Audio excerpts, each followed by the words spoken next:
Israël, sous une pluie de missiles iraniens, Tel Aviv et Jérusalem, attaqués en direct.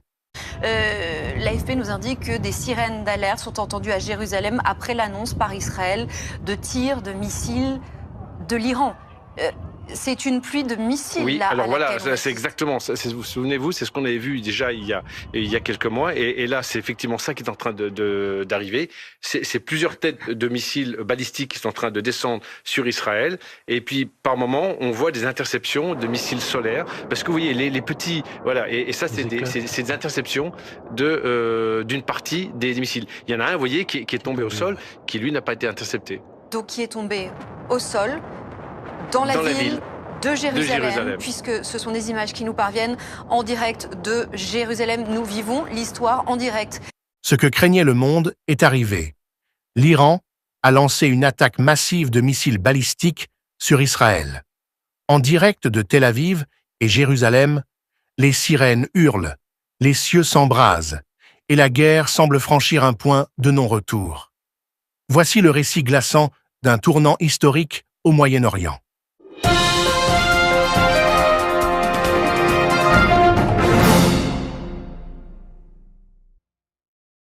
La nuit est tombée sur Tel Aviv quand les premières sirènes ont retenti, stridentes, glaçantes, familières, pour un peuple habitué à vivre sous la menace. Mais cette fois-ci, ce n'est pas un simple tir de roquettes depuis Gaza ou une incursion limitée. C'est une pluie de missiles balistiques en provenance directe de l'Iran qui s'abat sur le cœur d'Israël. Les images en direct sont irréelles. Des gerbes de feu traversent le ciel, certaines interceptées par le dôme de fer, d'autres tombant lourdement sur les zones urbaines. Le conflit tant redouté entre Israël et l'Iran ne relève plus du scénario hypothétique. Il est en train de se produire, là, sous les yeux du monde entier. Tout a commencé quelques heures après que Téhéran a juré de riposter à une attaque israélienne ayant visé plusieurs centres névralgiques de son armée. L'ampleur de cette opération israélienne, ciblant notamment des bases de lancement de missiles, avait déjà constitué un précédent. Mais la riposte iranienne, elle, a dépassé tous les seuils connus. Des dizaines de missiles balistiques, dotés de têtes multiples, ont été tirés en salve, visant des zones densément peuplées telles que Tel Aviv et Jérusalem. Il ne s'agit plus d'un message. Il s'agit d'une guerre ouverte. À Tel Aviv, les caméras capturent des panaches de fumée s'élevant au-dessus des immeubles. L'armée israélienne a immédiatement déclenché l'alerte maximale, ordonnant à toute la population de se réfugier dans les abris. Les sirènes retentissent sans interruption, et les habitants courent dans les rues, certains en pyjama, serrant leurs enfants dans les bras. Le dôme de fer, système de défense anti-aérienne d'Israël, tente de faire face. Mais comme redouté par l'état-major israélien, les missiles sont nombreux, puissants, rapides et conçus pour saturer les systèmes de défense. Et cela fonctionne. Certains passent entre les mailles du filet, s'écrasent sur des immeubles, provoquant destruction, incendie et potentiellement des victimes. À Jérusalem, la scène est similaire. Les premières explosions sont entendues peu après celles de Tel Aviv. Un immeuble résidentiel serait touché, et les secours s'organisent dans une atmosphère de panique maîtrisée. L'armée israélienne parle de attaques coordonnées, de haute intensité, et confirme que le territoire a été visé depuis plusieurs points. Le général Dutard évoque une stratégie de saturation menée par l'Iran, appuyée par des groupes comme les Houthis du Yémen, qui eux aussi ont déjà testé la résilience du dôme de fer ces derniers mois. Le plus inquiétant est sans doute la rapidité de l'attaque, entre 5 et 10 minutes.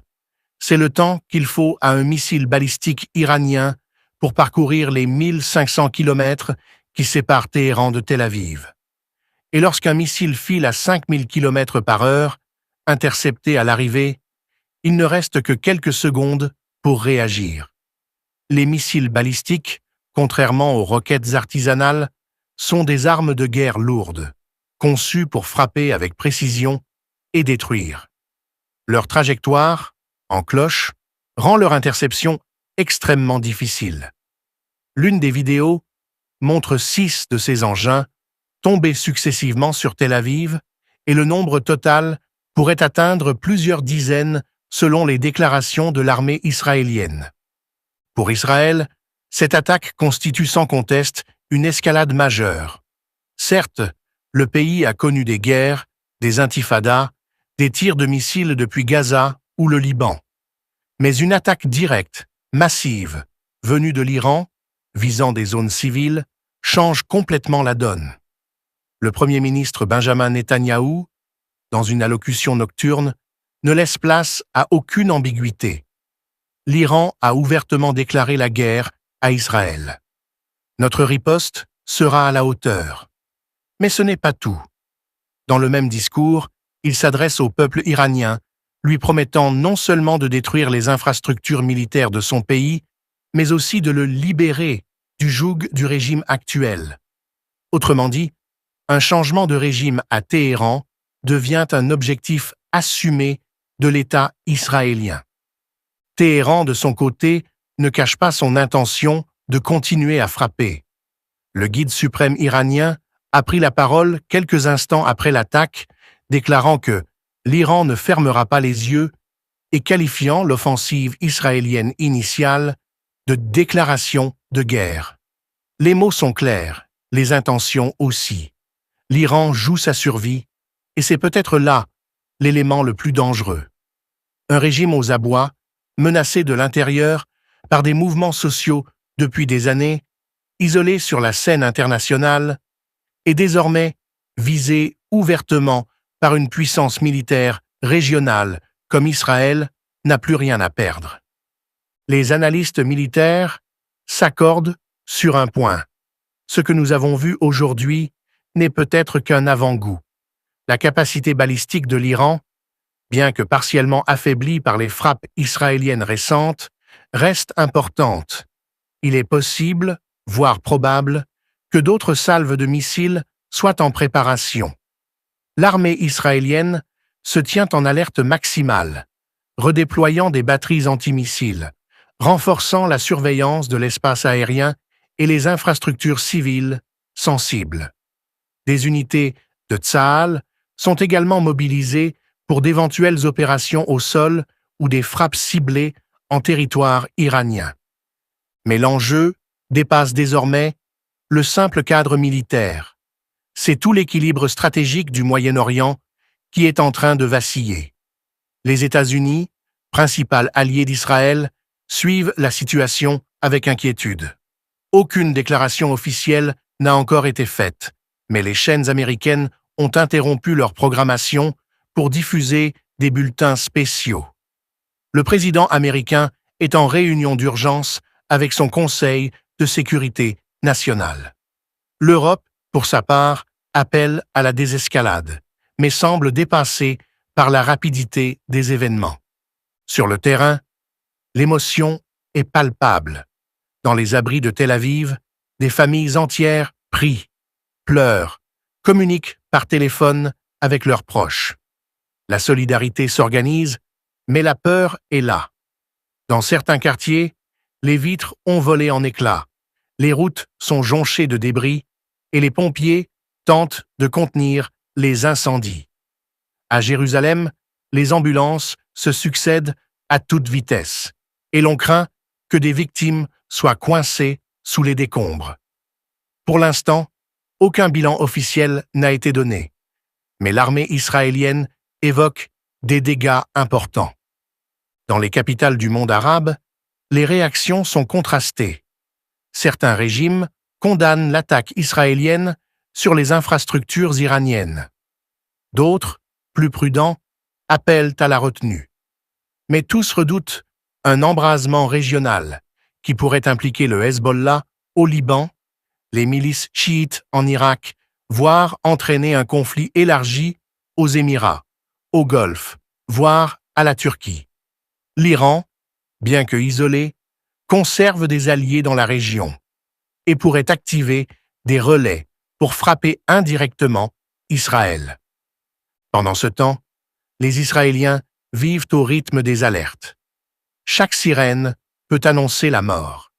Chaque interception réussie est une victoire temporaire. Mais jusqu'à quand?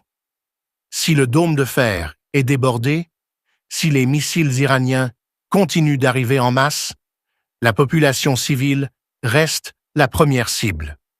L'armée israélienne pourrait être contrainte de frapper non plus seulement les cibles militaires, mais aussi les centres de pouvoir civil à Téhéran, comme l'a laissé entendre Netanyahou, ce qui serait une escalade sans précédent.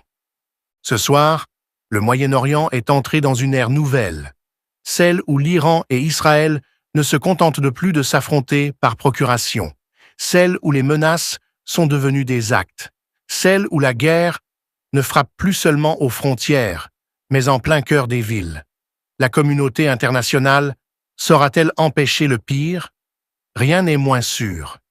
Et pendant que les missiles continuent de tomber, que les cieux de Tel Aviv et Jérusalem s'embrasent, le monde retient son souffle. Car ce conflit, s'il n'est pas maîtrisé, pourrait bientôt engloutir bien plus que 2 pays en guerre. Il pourrait devenir le déclencheur d'une conflagration régionale, voire mondiale.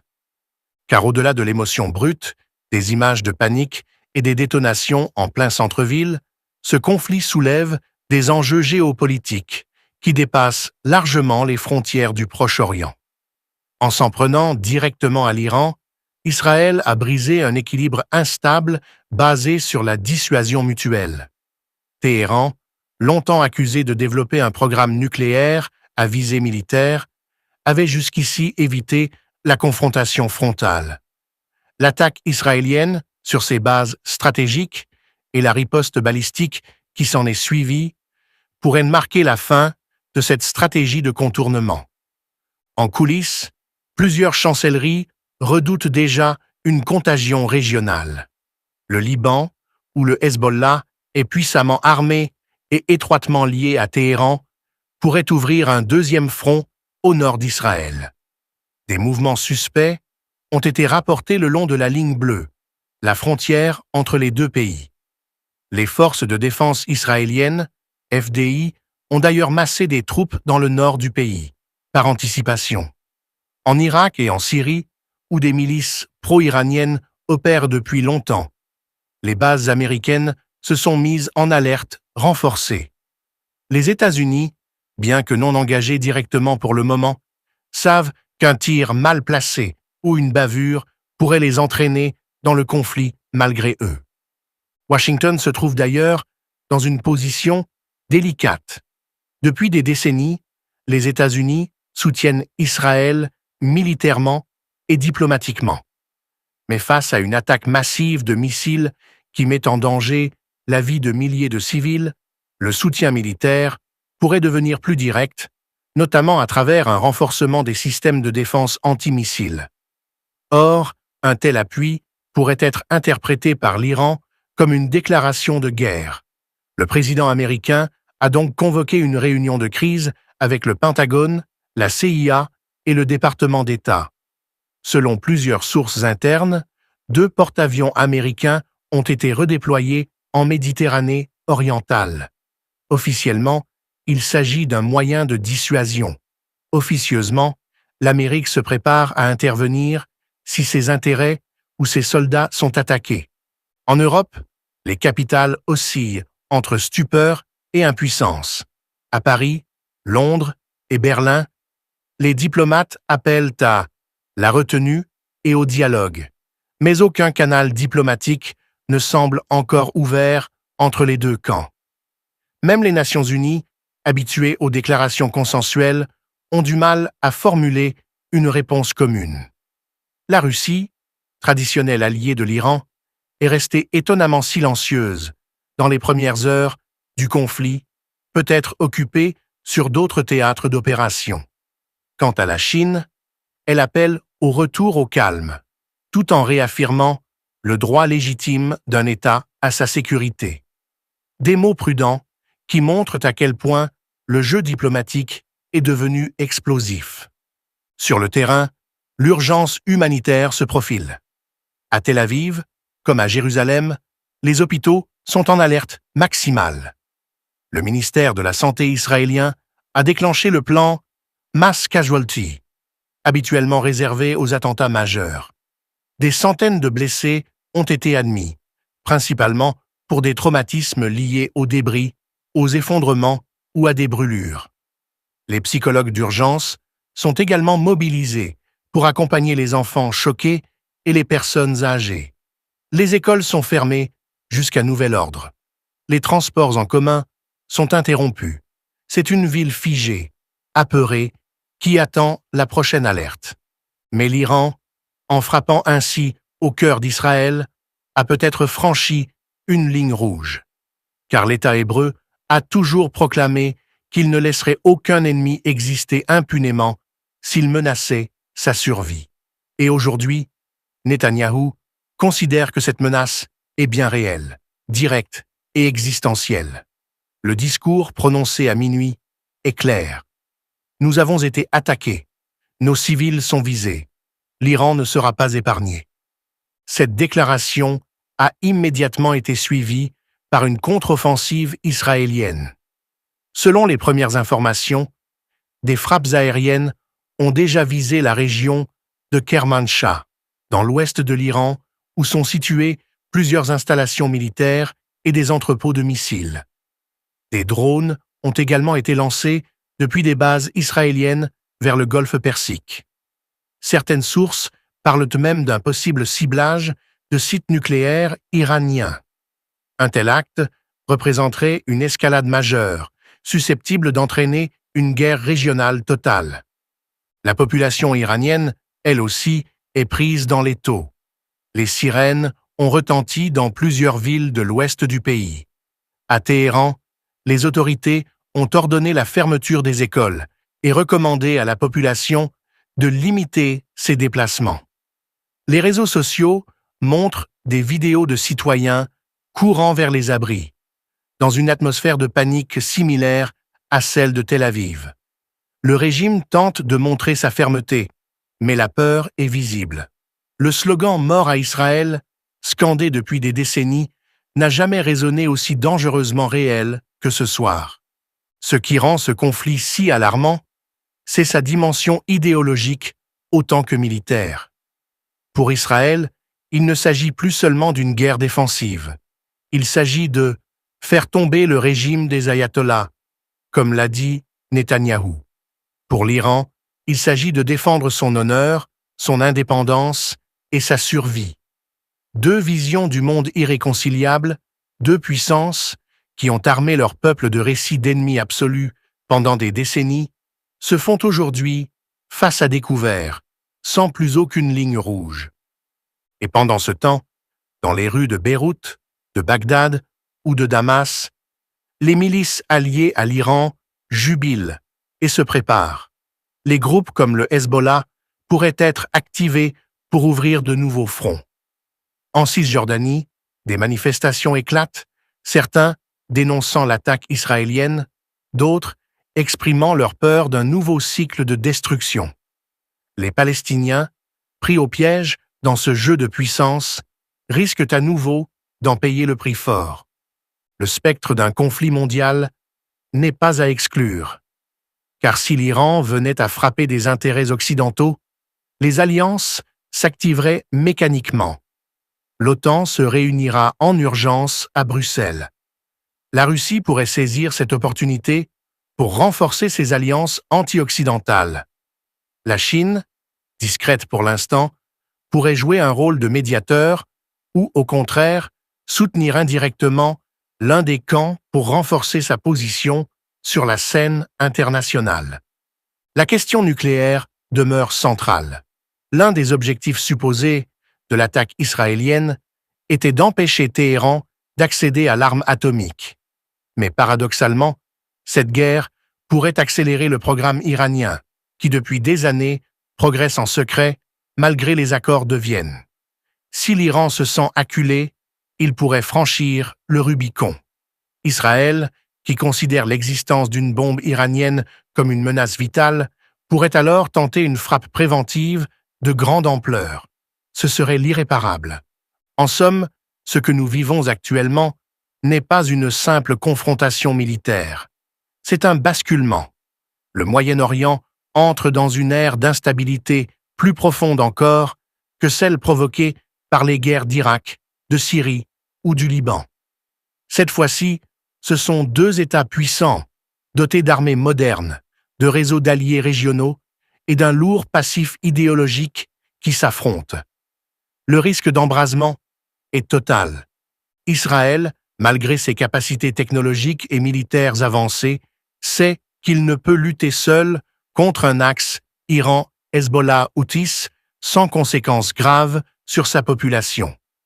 Téhéran, malgré sa rhétorique belliqueuse, sait que son économie fragile, son isolement diplomatique et sa contestation intérieure pourraient ne pas survivre à une guerre totale.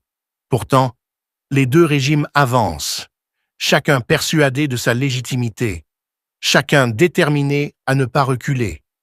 Et pendant que les chefs d'État prononcent des discours de guerre, pendant que les stratèges tracent des lignes rouges sur des cartes, ce sont les civils qui meurent, les enfants qui pleurent, les familles qui fuient, les hôpitaux qui débordent. La guerre, comme toujours, ne fait pas la différence entre ceux qui décident et ceux qui la subissent. Le monde retient son souffle. Chaque minute qui passe sans désescalade rapproche la planète d'une tragédie plus large. Et les cieux du Proche-Orient, déjà noircis par les traînées de feu, pourraient bientôt s'embraser tout entier. Ce fameux conflit ouvert, tant redouté, tant évoqué ces dernières semaines, ces derniers mois par tous ceux qui connaissent cette région, est en train de se dérouler sous nos yeux, Ulysse Gosset. Oui, absolument. Compte tenu de l'importance de l'attaque israélienne et des dégâts considérables qu'elle a causés sur les centres oui, d'ailleurs, je précise, Ulysse, qu'on est à Tel Aviv. Ce à quoi ressemble la ville, à mon avis, on est plus à Tel Aviv qu'à Jérusalem. Allez-y, Ulysse. Oui, ce sont des images de Tel Aviv, même si on nous dit Jérusalem en direct. Oui. Il faudrait peut-être le vérifier, mais en tout cas, ce qui est certain, si vous voulez, c'est que l'Iran a lancé une attaque contre Israël. Et que pour Israël, évidemment, c'est une immense inquiétude parce que les populations, là, sont directement visées. Ce ne sont pas des bases militaires, ce sont des immeubles, c'est une ville. Et c'est la raison pour laquelle le gouvernement de M. Netanyahou a demandé aux habitants de se réfugier dans les abris. C'est la raison pour laquelle tout le monde, finalement, est invité à rester... Sauf que là, on voit de la fumée. Donc ça veut dire que potentiellement un missile a touché... C'est qu'il y a au moins 2 têtes de missiles, si vous voulez, ou deux désarmements militaires qui sont tombés sur la ville de Tel Aviv. C'est sans doute la première fois que Israël doit faire face à une attaque d'une telle puissance.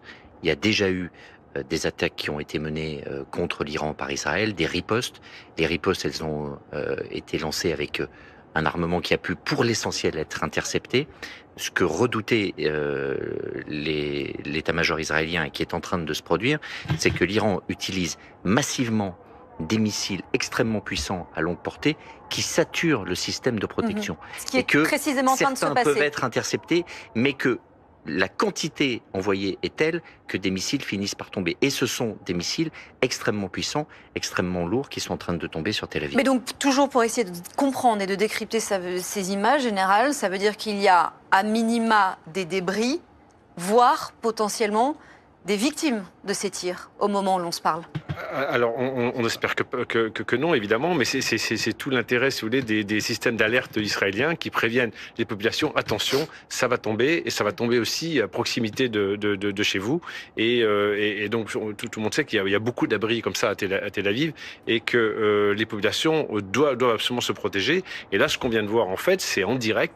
On vient de voir l'arrivée d'armements balistiques, en fait, qui arrivent par le ciel, qui sont pour certains d'entre eux interceptés, et d'autres, ça explique les panaches de fumée, qui n'ont pas été interceptés et qui sont tombés dans la ville. Et précisément, cette pluie de missiles, le fait qu'il y en ait en grande quantité, c'est le seul moyen pour déjouer ce dôme de fer, le fragiliser, passer entre les mailles du filet? Oui, c'est la saturation, comme ça a été dit, mais Israël a eu quand même ces derniers temps déjà un avant-goût, si j'ose dire de ça, à travers les missiles envoyés depuis le Yémen par les Houthis qui sont en gros aux ordres de Téhéran, et un certain nombre étaient passés à travers le dôme de fer. Mais les Houthis, depuis le Yémen, avaient une capacité donc de frapper Israël à longue distance, mais pas de saturer évidemment l'espace aérien israélien. Donc c'est pas totalement nouveau pour Israël, si ce n'est l'effet de masse. Quelle est la force de frappe des Iraniens, général Dutart? Est-ce que ce à quoi on assiste ce soir-là ne peut être qu'un avant-goût de la riposte iranienne? Oui, parce que ce qu'on vient de voir, en tout cas en live sur les images, c'est 5, 8 ou une dizaine de missiles qui sont arrivés. Ce n'est pas une centaine de missiles qui arrivent simultanément. Là, pour l'instant, il se passe moins de choses. Donc, est-ce qu'il va y avoir d'autres salves derrière? Est-ce qu'il va y avoir... par contre, la capacité iranienne est assez difficile d'ailleurs à identifier. Pourquoi? Parce que, entre-temps, il y a eu des attaques israéliennes qui étaient extrêmement importantes, qui étaient ciblées justement sur les bases de lancement en Iran de ces fameux missiles balistiques. Et c'est tout l'enjeu, en fait, c'est d'essayer de détruire complètement cette capacité de nuire à Israël. Ce sont des images qui nous parviennent en direct de Tel Aviv, mais on apprend aussi qu'il y a eu des explosions nourries entendues du côté de Jérusalem après l'alerte donc aux missiles iraniens. Ça veut dire donc que cette riposte, Olivier Ravanello, elle s'organise, elle a lieu en ce moment même à minima sur 2 villes. Sur 2 villes, et sans doute il faut s'attendre à d'autres villes encore qui vont être ciblées. On parle d'un territoire qui est petit, Israël. Donc vous avez très rapidement différentes localités qui peuvent être touchées. L'ampleur de la riposte iranienne, il faut la comprendre aussi par le fait que ce régime est extrêmement affaibli et que dans son intervention cette nuit, Benyamin Netanyahou a été assez clair en s'adressant à la population iranienne et en disant notre objectif, ça n'est pas simplement le programme nucléaire, comme ça a pu être le cas dans le passé. Il a dit notre objectif, c'est aussi de vous libérer. Le jour de la libération est arrivé pour vous. Clairement, il y a dans la tête, ou en tout cas verbalisé au régime, le fait que on va faire tomber le régime. C'est ça qu'a verbalisé hier Benyamin Netanyahou, de renverser le régime iranien. Et donc ce régime, à la fois parce qu'il est affaibli depuis plusieurs années, mais aussi parce qu'il a un ennemi qui lui dit clairement qu'il veut le renverser, est en train aussi de jouer sa survie vis-à-vis de sa population, militairement, stratégiquement. Et c'est pour cela que ce que nous sommes en train de vivre est extrêmement grave, c'est qu'il faut s'attendre à une riposte, encore une fois, massive, parce que ce régime est en train de jouer sa survie. Et précisément, à l'instant, le guide suprême iranien qui a pris la parole dit Israël a lancé une guerre et l'Iran ne fermera pas les yeux. Le ton est donné, Ulysse Gosset. Oui, l'Iran, dès le début, a dit c'est une déclaration de guerre. Et Israël a dit nous cherchons à empêcher l'Iran d'avoir la bombe atomique. C'est vrai qu'il y a un caractère existentiel pour Israël, qui considère sans doute à juste titre que si l'Iran avait l'arme nucléaire, il serait sous une menace permanente qu'il ne peut pas laisser faire. Et donc, dans la volonté de Netanyahou, quand on voit l'ampleur de l'attaque, pour l'instant, on est dans la déstabilisation, la décapitation de tout l'état-major militaire, toute la partie militaire du régime, c'est-à-dire l'armée, les gardiens de la révolution. C'est le cœur du régime qui est touché. Et en faisant cela, il indique certainement sa volonté de voir le régime chuter à la suite de ces attaques. Mais on n'en est pas encore là. Israël a cependant menacé Israël de s'attaquer au centre civil du pouvoir, c'est-à-dire les dirigeants politiques, si l'Iran ripostait et attaquait des villes israéliennes. C'est ce qui est en train de se passer. C'est précisément ce qui est en train de se passer. Des dizaines de missiles balistiques iraniens, dit l'armée israélienne. Qu'est-ce qui peut bien se passer, justement, là, au moment où on se parle, dans cette ville de Tel Aviv? Tout le monde est réfugié dans un abri. Tout le monde aux abris. Oui, il n'y a pas d'autre solution. Il faut se protéger. Il faut prier pour que les systèmes de défense antimissiles parviennent à stopper cette attaque, qui n'est pas une attaque, encore une fois, de l'ampleur de la dernière fois où on avait assisté, comme le général l'a rappelé, à 300 missiles. Mais ce qu'il faut dire aussi, c'est que l'Iran a 2 types d'armes. Les missiles balistiques qu'il a sont extrêmement dangereux parce qu'ils passent au-dessus du dôme de fer. Qu'est-ce qu'on appelle exactement, justement, en général, le missile balistique? Le missile balistique, c'est une fusée, en fait, quelque part, qui part à la verticale comme ça et qui monte dans la stratosphère et puis qui redescend. Donc à la verticale comme ça de ses objectifs. Donc c'est quoi sa caractéristique? C'est cette trajectoire justement? Cette trajectoire parce que c'est extrêmement difficile à intercepter. Soit vous l'interceptez à son départ, soit à l'arrivée. Le problème de l'arrivée, c'est que ça arrive à 5000 km/h. C'est pas un drone qui arrive à 150 km/h. 5000 km/h. Bah oui, ça peut arriver à ces vitesses-là, en fait, entre 3000 et 5000. Là, il faut demander à nos spécialistes des fusées. Et donc, ça dépend aussi des charges et de la manière dont ils sont freinés dans l'atmosphère. Et parfois, il y a plusieurs têtes qui peuvent partir. Donc, normalement, bien sûr, ce n'est absolument pas destiné à tirer sur des villes, mais là, ce qu'on constate, c'est effectivement, on est en direct. On a vu, en tout cas, 6 ou 7 de ces têtes qui arrivaient à destination de Tel Aviv.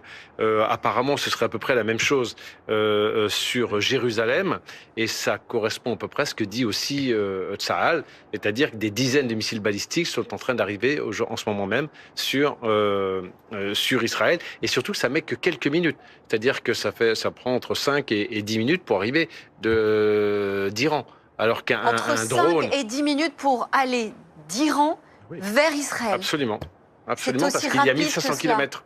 Oui, une fois, absolument.